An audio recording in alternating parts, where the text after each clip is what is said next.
इस वीडियो में हम लोग क्लास 12 ज्योग्राफी सेकंड चैप्टर विश्व जनसंख्या वितरण घनत्व और वृद्धि के इंपॉर्टेंट ऑब्जेक्टिव क्वेश्चंस को करेंगे। और इससे पहले वाले वीडियोज में तो हम लोगों ने इस चैप्टर के क्वेश्चन आंसर को अच्छे से कंप्लीट कर लिया है। मैंने इस चैप्टर को आपको अच्छे से पढ़ा भी दिया है। तो आज की इस वीडियो को आप अच्छे से देखिएगा, क्योंकि जितने भी प्रश्न हैं सारे प्रश्न आपके लिए इंपॉर्टेंट रहेंगे। एंड आपके एग्जामिनेशन में अगर इस चैप्टर से प्रश्न आएगा तो इन सभी प्रश्नों में से जरूर है कि मैच करेगा। अगर ना भी मैच करे तो जो मैं कंसेप्ट दूंगा उन कंसेप्ट से आपके प्रश्न जरूर मैच करेंगे। तो आप देखिए, चलिए शुरू करते हैं आज के अपने पहले प्रश्न से। दिख रहा होगा आपको, प्रश्न है आपका कि 21वीं शताब्दी में विश्व की जनसंख्या कितनी है। ऑप्शंस भी आपको दिए गए हैं, यानी कि अभी जो वर्तमान में हम लोग 21वीं शताब्दी में जी रहे हैं, तो at present time total world का क्या पॉपुलेशन है। ऑप्शंस को देखिए, 400 करोड़ से अधिक, 500 करोड़ से अधिक, 600 करोड़ से अधिक, और ऑप्शन डी है आपका 700 करोड़ से अधिक। आंसर कीजिएगा जो भी प्रश्न आपको पहले से पता रहे। तो एक इसका फर्स्ट का आपका सही जवाब हो जाएगा क्या दोस्तों, अभी एट ए प्रेजेंट टाइम अगर आप एनसीईआरटी बुक को फॉलो करेंगे तो एनसीईआरटी में अभी भी आपका 600 करोड़ से अधिक ही बतलाएगा। लेकिन एट प्रेजेंट टाइम अभी हमारे यहाँ पूरे विश्व की अगर हम लोग जनसंख्या की बात करें तो 700 करोड़ से अधिक हो गई, इसलिए आप इसको ऑप्शन डी को टिक आउट करेंगे। क्लियर है, सभी को समझ में आया। अगला प्रश्न हम लोग देखेंगे। देखिए सारे प्रश्न आपके लिए इंपॉर्टेंट है, तो अच्छे से बखूबी अच्छे से देखिएगा प्रश्नों को। देखिए सेकंड नंबर प्रश्न को आप देखिए क्या कहता है, विश्व का सबसे ज्यादा आबादी वाला देश है, पूछने वाला प्रश्न है। और चैप्टर भी आपका उसी तरह का है, चैप्टर का नेम भी है विश्व जनसंख्या वितरण घनत्व और वृद्धि, यानी कि विश्व में किस प्रकार से जनसंख्या का वितरण हुआ है, क्या जनसंख्या का घनत्व है, और किस तरह से जनसंख्या में वृद्धि हो रही है। जनघनत्व मतलब समझते हैं आप, वितरण का मतलब समझते हैं, कैसे जनसंख्या का डिस्ट्रीब्यूशन हुआ है, किस प्रकार से, किस आधार पर। तो इन सभी बातों को आप ध्यान में रखिएगा, तो आपके अच्छे खासे कंसेप्ट बन जाते हैं। तो विश्व का सबसे ज्यादा आबादी वाला देश, बिल्कुल ऑप्शन आपके ये हो जाएंगे चीन। प्रथम में तो आपका चाइना ही आता है, चीन ही आता है प्रथम में सबसे ज्यादा आबादी वाला अगर देश की बात करें तो। दूसरे नंबर पे आपको पता है कि भारत हमारे आ जाते हैं, तीसरा पे आपका अमेरिका, और चौथे नंबर पे इंडोनेशिया। तो पूछिएगा सर कम से कम टॉप 5 का तो नाम बता दीजिए। अरे आप एनसीईआरटी में जाइए, मैंने पढ़ाया आपको 10 देशों के नाम बताया है कि सबसे 10 मोस्ट पॉपुलेटेड कंट्री, जिसमें 6 जो ऐसे देश हैं जो कि आपकी एशिया में ही पड़ते हैं। तो पहला तो आपका चीन हो गया सबसे पॉपुलेटेड अगर पूरे वर्ल्ड की बात कर लूँ तो। दूसरे नंबर पे अगर मैं पॉपुलेटेड वर्ल्ड की बात करूँ पूरे विश्व में किसका सबसे ज्यादा पॉपुलेशन है किस देश का, तो वो आपका भारत, और तीसरे नंबर पे अमेरिका, चौथे पे इंडोनेशिया, पांचवें पे याद रखिएगा सांपों का देश किसे कहा जाता है, ब्राजील को। तो ब्राजील आपके हो जाएंगे ये। तो क्लियर है आपका सेकेंड नंबर प्रश्न। तो ऐसे प्रश्नों को याद रखिए। अगला हमारा प्रश्न है, देखिए थर्ड नंबर प्रश्न कहता है कि विश्व का सबसे ज्यादा जनघनत्व वाला महादेश कौन है। जनघनत्व कहने का मतलब समझते हैं, जनघनत्व मतलब जनसंख्या घनत्व का मैंने आपको मतलब समझाया था कि क्या होता है जनघनत्व, यानी कि लोग जो रहते हैं तो लोगों की संख्या से अगर क्षेत्रफल में अगर डिवाइड कर दिया जाए उसी को हम लोग कहते हैं जनघनत्व। तो सबसे ज्यादा जनघनत्व की बात की जा रही है तो आपका ऑप्शन ए है एशिया, बी है अफ्रीका, सी यूरोप, और डी है लैटिन अमेरिका। तो सबसे पहले मैं बता दूं, देखिए मैं इसका एक्सप्लेनेशन देता हूं, देन आफ्टर आप इसका आंसर कर दोगे। एशिया में अभी 146 व्यक्ति प्रति स्क्वायर किलोमीटर यानी कि वर्ग किलोमीटर रह रहे हैं, ठीक है। अगर यही अफ्रीका की बात कर लूं तो अफ्रीका में 43, अफ्रीका में कितने जी 43 है, इधर से तो हाँ। और यूरोप में मक्खी आ जाता है, यूरोप में आपके हो जाएंगे 33। बोलिए कि सर मक्खी मारने वाला दवा रखिए, अरे कितने बेजुबानों को हम लोग मारेंगे। तो सी में आपका 33 हो जाएगा, यहाँ पे 33 व्यक्ति प्रति स्क्वायर किलोमीटर, और लैटिन अमेरिका में आपके 32 व्यक्ति प्रति स्क्वायर किलोमीटर के मतलब इस तरह से रहते हैं। 2018 में विश्व का क्या हुआ था, जनगणना हुआ था पूरे वर्ल्ड का। तो सही आंसर आपका हो जाएगा इसका थर्ड का। आपका सबसे ज्यादा पूछ रहे हैं ना, तो सबसे ज्यादा एशिया आपके हो जाएंगे। सबसे ज्यादा जनघनत्व वाला महादेश कौन है, एशिया है। सबसे ज्यादा जनसंख्या कौन से महादेश में है, तो एशिया में। सबसे ज्यादा जनसंख्या महादेश में एशिया में। लेकिन अगर आपसे वृद्धि पूछ देना कि किस महादेश में जनसंख्या का वृद्धि सबसे ज्यादा है, तो वो आपका अफ्रीका हो जाएगा। क्लियर, ये बात आप याद रखिए, इसको भूलिएगा नहीं। बहुत लोग भूल जाते हैं बार बार इस प्रश्न को। कम्युनिटी में भी अगर मैं आपसे प्रश्न पूछता हूँ तो आप लोग बखूबी इसका आंसर बार बार गलत ही देते हो। अब देखिए ये 4 नंबर प्रश्न आपके स्क्रीन पे आ गया होगा। तो 4 नंबर प्रश्न है आपका, जनसंख्या वृद्धि का कारण हो सकता है। ऑप्शन है परिवार नियोजन, गरीबी, शिक्षा, रोजगार। क्या हो जाएगा जी, कोई बच्चा, ये तो मतलब वो भी स्टूडेंट बता देगा जो मतलब थोड़ा सा भी जो चैप्टर नहीं भी पढ़ा होगा ना, वो भी इस आंसर को कर देगा। तो मुझे आशा है कि आप लोग आंसर करोगे। जो बच्चे वीडियो को बाद में देख रहे हैं वो कमेंट सेक्शन में कमेंट करेंगे, और जो अभी देख रहे हैं वो लाइव चैट में कमेंट करते चलेंगे। जनसंख्या वृद्धि का कारण हो सकता है ऑप्शन से परिवार नियोजन, गरीबी, शिक्षा, रोजगार। तो जनसंख्या वृद्धि के परिवार नियोजन अगर हो जाएगा, हम दो हमारे दो वाला सिस्टम, तो जनसंख्या बढ़ेगा नहीं बढ़ेगा।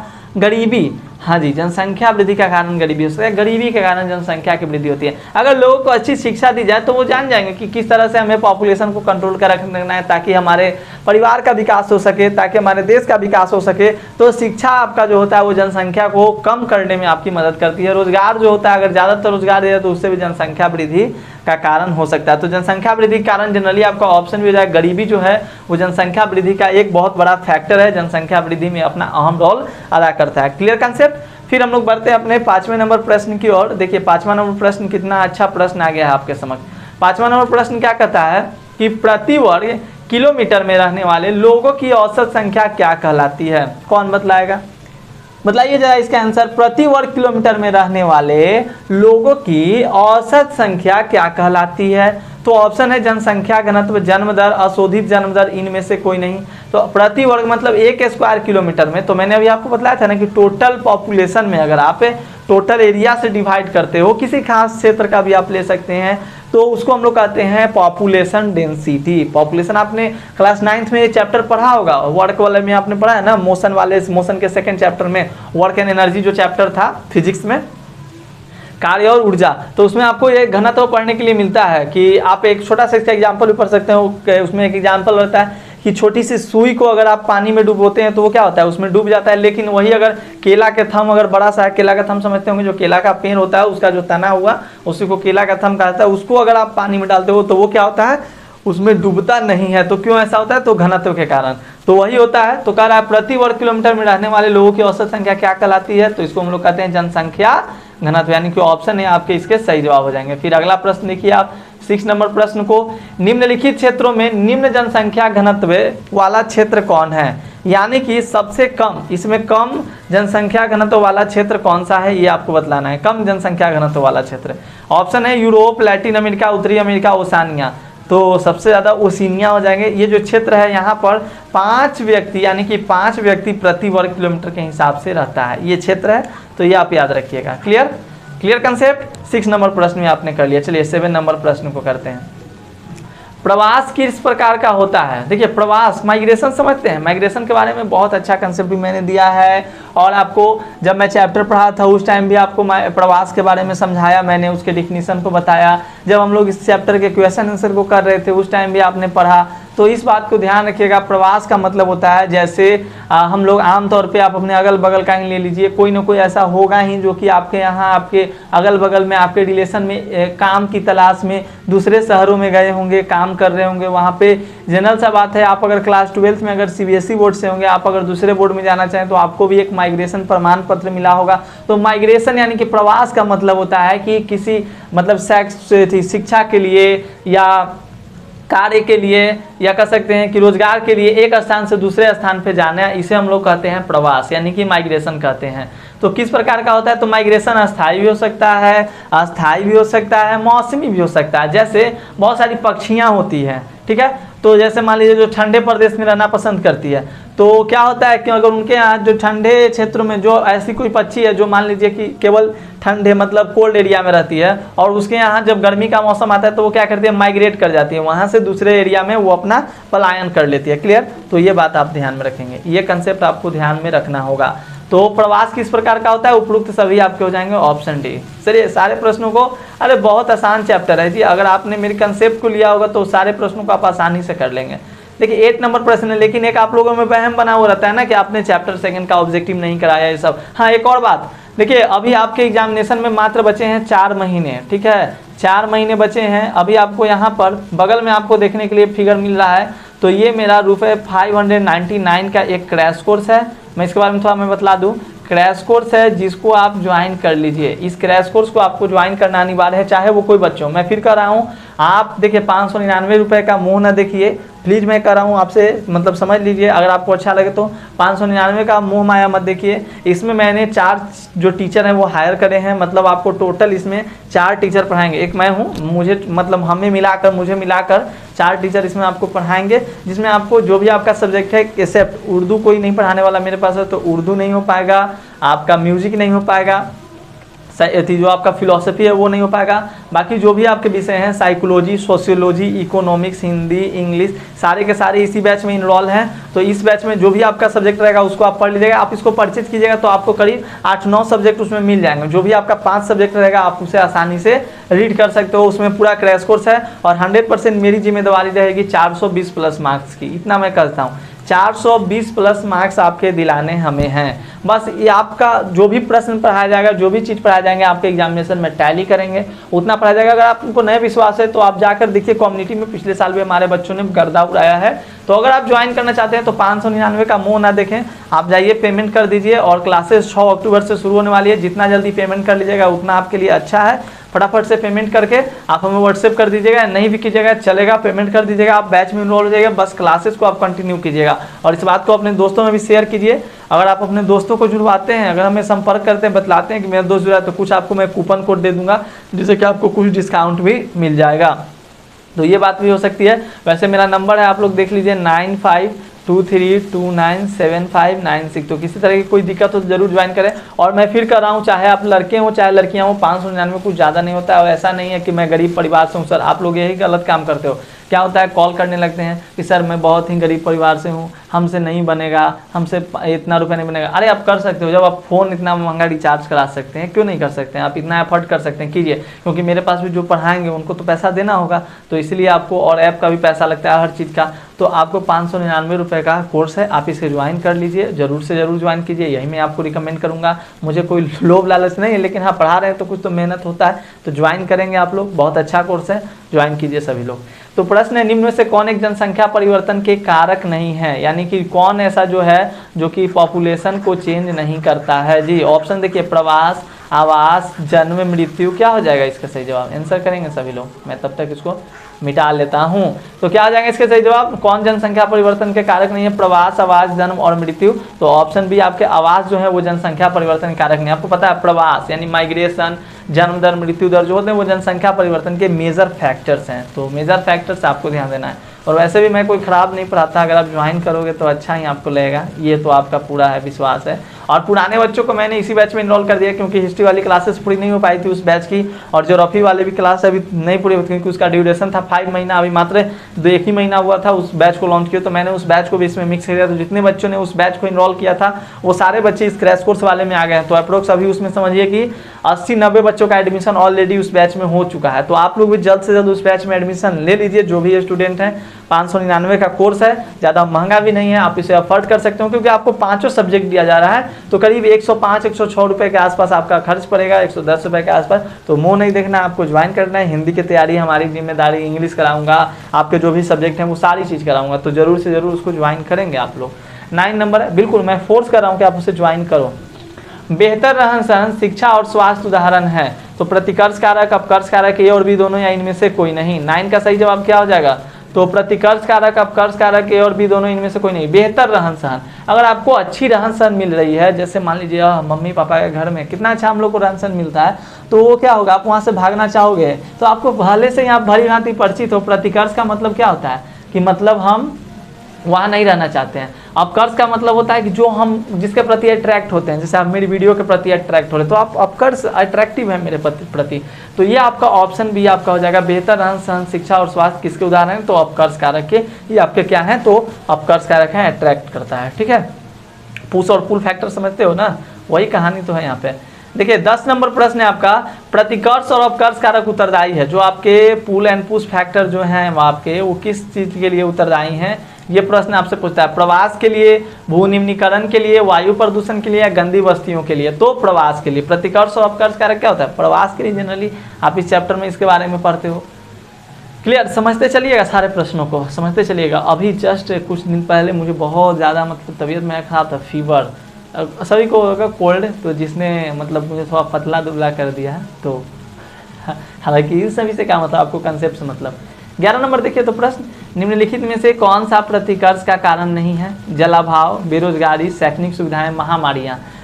प्रतिकर्ष का कारण नहीं है। प्रतिकर्ष मतलब वहां से आप भागना पसंद मतलब भागना चाहोगे। प्रतिकर्ष मतलब जो चीज़ आपको भगाता है, अपने पास नहीं रहने देता, भगाता है आपको। तो कौन इसमें से?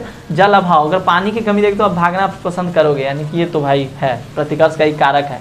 बेरोजगारी ये भी भाई प्रतिकर्ष का कारक है। शैक्षणिक सुविधाएं, अगर आपको पढ़ने के लिए मिलेगा, अच्छी सुविधाएं मिलेगा, हम लोग भागेंगे, लेकिन मतलब जनरली रियल सा बात है तो मतलब नहीं ना भागना चाहिए। तो जहाँ पर शैक्षणिक सुविधाएं मिलेगा वहाँ पर भी लोग रहना पसंद करेंगे, तो आपका ऑप्शन सी हो जाएंगे सही जवाब। महामारी जहाँ रहेगा वहाँ से तो लोग एकदम भागो भागो भागो, ये तो प्रतिकर्ष का कारक ही है। हालांकि हमारे लिए शैक्षणिक सुविधाएं क्या है, प्रतिकर्ष के कारक है। नहीं, ऐसा नहीं, जिनके पास कुछ सपने हैं उनके लिए थोड़ी प्रतिकर्ष का कारक है, तो मैं ऐसा नहीं कर सकता। अरे ये ऊपर हो जाओ, ऊपर हो जाओ, थोड़ा सा ऊपर हो जाओ, थोड़ा सा ऊपर हो जाओ। अरे कहाँ चला गया, इधर होना चाहिए। रुपये जस्ट 1 मिनट। डिजिटल बोर्ड नहीं है, लैपटॉप से पढ़ा रहा हूँ बाबू। अच्छा ये इतने पर आने दीजिए, चलिए इतना सही है। इसको देखिए, प्रश्न आपका क्या कहता है कि जब किसी प्रदेश की जनसंख्या उच्च जन्म और मृत्यु से निम्न जन्म और निम्न मृत्यु में परिवर्तित होती है तो क्या कहलाते हैं? जनसंख्या परिवर्तन, असमान वितरण, जनांकीय चक्र या जनसंख्या विस्फोट। तो ये जनांकीय चक्र, जब किसी प्रदेश की जनसंख्या उच्च जन्म और उच्च मृत्यु से निम्न जन्म और निम्न मृत्यु में परिवर्तित होती है तो उसको हम लोग जनांकीय चक्र के नाम से जानते हैं। आपने जनांकीय संक्रमण पढ़ा और जो नोएस्टीन वाला था, तो उसमें आपको ये कंसेप्ट भी मैंने आपको अच्छे से समझाया था, तो याद रखिए इन सभी प्रश्नों को। अगला प्रश्न हम लोग आगे बढ़ते हैं। आप्रवास से क्या आशय है? आप्रवास मतलब क्या समझते हैं आप? आप्रवास होता है, एक उत्प्रवास होता है। एक आपका क्या होता है, उत्प्रवास, और एक आपका होता है आप्रवास। उत्प्रवास का मतलब होता है कि जो प्रवासी जो होते हैं एक नए स्थान से बाहर चले जाते हैं, कहीं चले जाते हैं। और आप्रवास का मतलब होता है जब प्रवासी नए स्थान पर आ जाते हैं। तो आपका इसका सही आंसर तो आपका ऑप्शन बी हो जाएगा। याद रखिएगा, आप्रवास से आशय है प्रवासी जो किसी नए स्थान पर जाते हैं, और उत्प्रवास का मतलब है प्रवासी जो एक नए स्थान से बाहर चले जाते हैं। तो ऑप्शन ए हो जाएगा ऊपर वाले का, और ऑप्शन बी हो जाएगा ये 13 नंबर क्वेश्चन का। ठीक है, तो क्लियर रखिएगा प्रश्न को। अगला देखिए 14 नंबर, परिवार नियोजन का काम क्या है? तो परिवार नियोजन का काम बच्चों के जन्म में क्या वृद्धि लाना, नियंत्रण लाना, ये और भी दोनों, इनमें से कोई नहीं। तो ये आपका नियंत्रण लाना है। परिवार नियोजन का काम है नियंत्रण लाना। परिवार नियोजन के तहत ही चला था हम दो हमारे दो वाली जो बात आपने सुनी है, तो वो बात को आपको भी ध्यान में रखना होगा। फिर नेक्स्ट हमारा प्रश्न देखिए, कहता है 15 नंबर क्या, कि प्रवासी जो एक स्थान से बाहर चले जाते हैं क्या कहलाते हैं? तो अभी मैंने आपको बताया, जो एक स्थान से बाहर चले जाते हैं उन्हें हम लोग उत्प्रवास कहते हैं, तो उत्प्रवास हो जाएगा। और एक स्थान से जो आ जाते हैं उसको हम लोग आप्रवास कहते हैं, तो उत्प्रवास आपके हो जाएंगे। सारे कंसेप्ट को आपको अच्छे से समझा दिए गए हैं। बस हम लोग को कुछ क्वेश्चन को टच करना था, तो इसमें ज़्यादा समय खर्च हम लोग ना ही करेंगे तो अच्छा है, प्रश्नों को कर लेंगे वो ही हमारे लिए बेटर है। तो समझ में आ रहा है सभी को? एक बार बताइएगा, कमेंट में लिखिएगा। 16 नंबर, जब लोग एक स्थान से दूसरे स्थान पर जाते हैं तो वह स्थान जहाँ से लोग गमन करते हैं क्या कहलाता है? जहाँ से लोग गमन करते हैं वो क्या कहलाता है? प्रश्न देखिए, जब लोग एक स्थान से दूसरे स्थान पर जाते हैं तो वो स्थान जहाँ से लोग गमन करते हैं क्या कहलाता है? जहाँ से लोग गमन करते हैं उसको हम लोग उद्गम स्थान कहते हैं, और जहाँ पे लोग आते हैं उसको हम लोग क्या कहते हैं? उसको हम लोग गंतव्य स्थान कहते हैं। तो ये ध्यान रखिए। अगला प्रश्न देखिएगा। अरे कहाँ चला जाता है माउस? निम्नलिखित में से कौन सा जनसंख्या वितरण को प्रभावित नहीं करता है? कौन प्रभावित नहीं करता है? जल की उपलब्धता, भू आकृति, जलवायु या मनोरंजन के साधन। तो जनसंख्या देखिए, जल की उपलब्धता जो होती है भौगोलिक कारक है, जनसंख्या वितरण को प्रभावित करने का समझाया है मैंने। बोलिए सर सब तो बात आप समझावे किए हैं? नहीं समझाया मैंने, बिल्कुल समझाया। अगर आपको ना विश्वास हो तो डिस्क्रिप्शन में एक आपको वीडियो का लिंक है, अगर उस वीडियो को आप देखते हैं, अगर सारी बातें अगर आपको नहीं मिल जाती है उसमें तब मुझे बोलिएगा। तो निम्नलिखित में से कौन जनसंख्या वितरण को प्रभावित नहीं करता है? तो जल की उपलब्धता, भू आकृति, जलवायु, तो मनोरंजन के साधन आपके सही जवाब हो जाएंगे। फिर हम लोग अगले प्रश्न की ओर रुख करते हैं। हमारा जो अगला प्रश्न क्या हुआ था?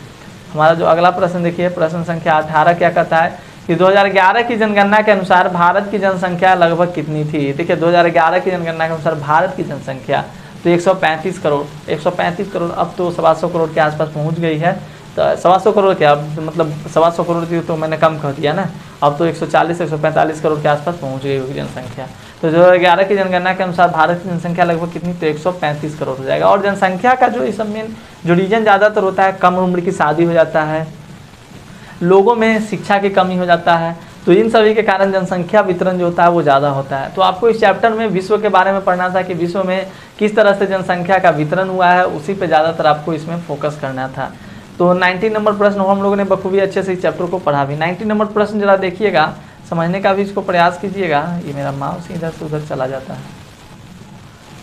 जनांकीय संक्रमण की अंतिम तीसरी अवस्था क्या दर्शाती है? तो अंतिम और तीसरी अवस्था की बात की जा रही है। पहली में तो आपको पता है कि जन्म दर कम और मृत्यु दर ज़्यादा होता था, सॉरी मृत्यु दर कम और जन्म दर ज़्यादा होता था, जन्म और मृत्यु दर दोनों। इस तरह से उच्च प्रजननशीलता द्वितीय में आता है आपका। इसमें कहता है उच्च प्रजननशीलता द्वितीय का भोजन की अनिश्चितता, जनसंख्या का अशिक्षित होना और नगरीय जनसंख्या व उच्च तकनीकी का ज्ञान। हाँ, अभी हम लोग मतलब जो भी विकसित देश है वो तीसरी अवस्था में आते हैं।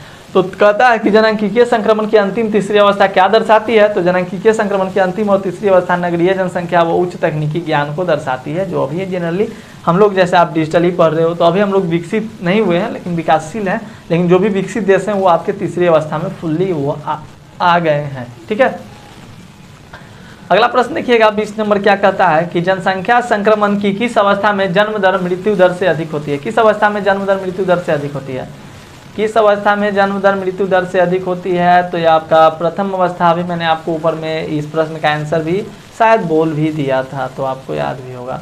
अब अगला प्रश्न देखिए, प्रवास हो सकता है। प्रवास कैसा हो सकता है जी, गांव से गांव, नगर से नगर, गांव से नगर, इनमें से सभी। तो सभी लोग गांव से गांव में भी प्रवास कर जाते हैं, कभी कभी लोग नगर से नगर में भी कभी कभी प्रवास कर जाते हैं। जैसे कोई दिल्ली से चल गया मुंबई, मुंबई से चल गया कोलकाता, कोई गाँव से चल गया, कोई मतलब आपका गांव जो भी होगा उस गांव से दूसरे गांव में रहने चला गया, क्योंकि उस गांव में कुछ मतलब सुविधाएं थी। सारी बातें होती है गांव से नगर की, तो सबसे ज़्यादा गांव से नगर की और पलायन होता है ज़्यादातर मात्रा में, तो इसको भी आप ध्यान में रखिएगा। फिर अगला प्रश्न देखिए 22 नंबर प्रश्न क्या कहता है कि एड्स का पूर्ण रूप क्या है, मतलब एड्स का फुल फॉर्म क्या है। तो एक्वायर्ड इम्यूनोडेफिशिएंसी सिंड्रोम आपका ऑप्शन ए सही जवाब हो जाएगा। इसमें क्या समय लगाना है, बचपन से क्लास 10th में उन्होंने पढ़ा है कि एड्स का फुल फॉर्म क्या है, एक्वायर्ड इम्यूनोडेफिशिएंसी सिंड्रोम। सिंड्रोम है, सिंड्रोम का मतलब होता है एक तरह से क्या कर सकते हैं हम लोग कि जिसमें आपका मतलब कुछ भी हो जाए ना, जैसे आपको खांसी हो गया ना, तो खांसी कभी ठीक ही नहीं होगा आपका, तो क्या हो जाएगा, अगर घाव कहीं पे हो गया तो घाव आपका ठीक, जब ये वायरस आपके शरीर के अंदर आ जाएगा तो अगर आपके अंदर छोटी सी भी घाव हो जाती है तो वो घाव कभी ठीक नहीं होगी, और धीरे धीरे उस घाव को लेते लेते आप क्या हो जाएगा, उसका आपका स्वर्गवास, मतलब आपका नहीं, मतलब जिसको हो रहेगा उसको। क्लियर कंसेप्ट, भगवान ने करे। इसके लिए कुछ मतलब प्रिवेंटिव चेक्स भी हैं, कैसे इसको रोका जाए, तो आपको वो सारी बातें ध्यान में रखनी, जैसे कि हम लोग दूसरे का ब्लेड ना यूज करें। ठीक है, तो ये सारी बातों को आपको ध्यान में देना होगा। 23 नंबर प्रश्न देखिए, जन्म दर जहाँ 100 व्यक्तियों के आगे जीवित शिशुओं की दर, जन्म दर जहाँ 100 व्यक्तियों के पीछे मृतक शिशुओं की दर 1000 व्यक्तियों के पीछे जीवित शिशुओं की दर, 1000 व्यक्तियों के आगे मृतक शिशुओं की दर। तो ऑप्शन सी आपके हो जाएंगे, 1000 व्यक्तियों के पीछे जीवित शिशुओं की दर को जन्म दर जहाँ 1000 व्यक्तियों के पीछे जीवित शिशुओं की दर, तो याद रखिएगा ऑप्शन सी आपको हो जाएगा। मैं भी कन्फ्यूज, ऐसा ऑप्शन इतना बड़ा ऑप्शन, तो ध्यान रखेंगे आप। 24 नंबर प्रश्न देखिए जरा, क्या प्रश्न है कि मृत्यु दर जहाँ, यानी कि मृत्यु दर से आप क्या समझते हैं, सिंपल यही प्रश्न समझिए। तो इसमें मृत्यु वाला कहाँ गया, 1000 व्यक्तियों के आगे जीवित शिशुओं की दर, 1000 व्यक्तियों के पीछे मृतक शिशुओं की दर, हाँ मृतक यही हो जाएगा, 1000 व्यक्तियों के पीछे जीवित शिशुओं की दर ना। देखिए ये आगे था, ये पीछे था, और ये आगे था, यहाँ पर ध्यान दीजिए पीछे होगा, पीछे ऊपर वाले में भी आपका पीछे ही होगा, देखिए पीछे, ठीक है, तो याद रखिए पीछे ही होता है इसमें। 25 नंबर प्रश्न देखिए आप, प्रश्न क्या कहता है, निम्नलिखित में से किस देश का लिंग अनुपात विश्व में सर्वाधिक है। सबसे ज्यादा लिंग अनुपात वाला विश्व में सबसे ज्यादा लिंग अनुपात कहाँ पे है, किसमें सर्वाधिक है, तो याद रखिए 25 का आपका ऑप्शन डी लैटविया आपने पढ़ा है, सबसे ज्यादा लिंग अनुपात वाला है, यहाँ पर दीवाने हैं लोग, तो याद रखिएगा। तो इस तरह से मैंने आपको इस चैप्टर के बहुत ही अच्छे प्रश्न 25 प्रश्न कराए। आई होप कि आपने इस प्रश्न को पहले से भी पढ़ा होगा, लेकिन मेरा फॉर्मेलिटी मतलब मेरा एक बनता है, मेरा कर्तव्य है कि आपको हर एक चैप्टर के MCQ 3 चीज़ मैं प्रोवाइड करता हूँ। पहला आपका चैप्टर एक्सप्लेनेशन, दूसरा उसके सब्जेक्टिव प्रश्न और तीसरा आपका ऑब्जेक्टिव प्रश्न। तो 3 तरह के आपके हर चैप्टर्स के वीडियो देखने के लिए मिल जाएंगे। तो आप सारे वीडियो को देखिए, यानी कि 3 वीडियो आपको हर चैप्टर के 3 से 4 वीडियो आपको देखने के लिए मिलते हैं। तो सारे वीडियो को फॉलो कीजिए, अभी भी समय है। आप क्रैश कोर्स के लिए चाहते हैं अच्छे से तैयारी करना है, तो ऐसे तो यूट्यूब पर क्लास चल ही नहीं है, लेकिन अगर आप हमसे जनरली गाइडेंस में पढ़ना चाहते हैं और भी टीचर्सों के साथ मतलब अच्छी तैयारी करना चाहते हैं, तो मात्र 599 रुपये खर्च कीजिए। मेरा पूर्ण विश्वास है, आप हम पे विश्वास रखिए, आपकी तैयारी 100% श्योर बहुत अच्छी होगी। मैं खुद आपको गाइड करूँगा किस तरह से आपको पढ़ना है, क्या कुछ करना है, क्योंकि मुझे 2 साल अभी यूट्यूब पे पढ़ाते हुए करीब 2 साल का एक्सपीरियंस हो चुका है। और बहुत पहले साल भी आप देखिए कम्युनिटी में जाकर मैंने सारे बच्चों का रिजल्ट पब्लिश कर रखा है, उसको देखिए और बहुत सारे देखिए। तो मिलते हैं हम लोग अगले क्लास में, तब तक के लिए धन्यवाद। वीडियो को शेयर कर दीजिएगा अपने दोस्तों के साथ, इसी तरह से ज्वाइन करते रहिए। तब तक के लिए धन्यवाद, take care all of you. जय हिंद, जय भारत।